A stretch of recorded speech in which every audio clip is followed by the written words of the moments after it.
அண்ணா பல்கலைக்கழகத்தில் மாணவி பாலியல் வன்கொடுமை புகாரை பொறுத்தமட்டில் உடனடியாக இந்த ஆட்சி நடவடிக்கை எடுத்தது என்பது எல்லோருக்கும் தெரியும். குற்றவாளி அடையாளம் காணப்பட்டு கைது செய்யப்பட்டு குண்டர் சட்டத்திலும் அடைக்கப்பட்டு ஏற்கனவே நான் இந்த அவையிலே உறுதியளித்தது போல உயர்நீதிமன்ற மேற்பார்வை அமைக்கப்பட்ட சிறப்பு புலனாய்வு குழு குற்றப்பத்திரிகையும் தாக்கல் செய்துவிட்டது. இந்த புகாரின் மீது காவல்துறை விரைவாக நடவடிக்கை எடுத்துள்ளது என்பதை மாண்புமை உயர்நீதிமன்றமே பாராட்டியிருக்கு. எந்த பாலியல் புகாராக இருந்தாலும் 24 மணி நேரத்திற்குள் நடவடிக்கை எடுத்து குறிப்பிட்ட காலத்திற்குள் குற்றப்பத்திரிகையை தாக்கல் செய்து வருவதுதான் இந்த அரசு. சார் என்றெல்லாம் கதை விட்டீங்க.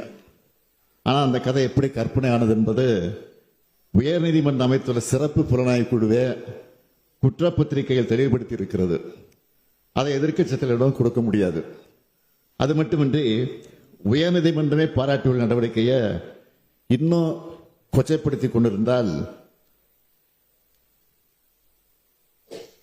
கடந்த காலத்தில் பொள்ளாச்சி பாலியல் வன்கொடுமை வழக்கில் எப்படி குற்றவாளிகள் காப்பாற்றப்பட்டார்கள், அதிமுக என்பதற்காக புகாரில் நடவடிக்கை எடுக்க எப்படியெல்லாம் தாமதம் செய்தீர்கள், மீண்டும் நான் பட்டியலிட வேண்டியிருக்கும் என்பதை தெரிவிச்சுக்கிறேன். அதே போல பெண்களுக்கு எதிரான குற்றங்களை பற்றி சொன்னீங்க. பெண்களுக்கு எதிராக நடைபெறக்கூடிய குற்றங்கள் குறித்து நான் சொல்லணும்னா, இந்த அரசை பொறுத்த மட்டும் எந்த குற்றம் நடந்தாலும் சம்பந்தப்பட்ட குற்றவாளிகள் தயவுதாட்சியமின்றி கடுமையாக நடவடிக்கை எடுத்து வருகிறோம். எனவே இது குறித்து சில தகவல்களின் புள்ளிவரலையும் இந்த அவையில நான் பகிர்ந்து கொள்ள விரும்புகிறேன்.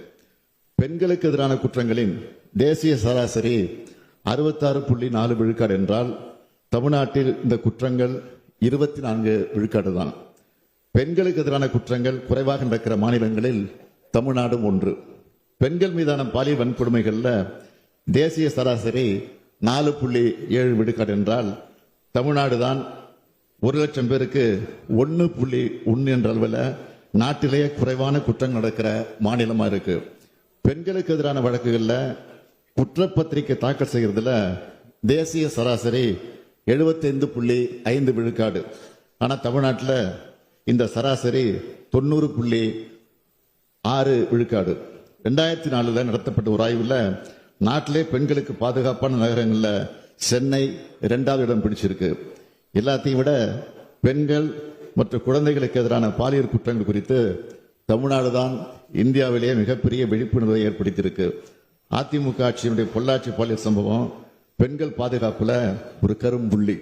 ஆனா திமுக ஆட்சியில பெண்களை பாதுகாப்பை உறுதி செய்வதற்கான அனைத்து தீவிர நடவடிக்கைகள் எடுக்கப்பட்டிருக்கு. அதனால்தான் பணிக்கு செல்லக்கூடிய பெண்களின் எண்ணிக்கை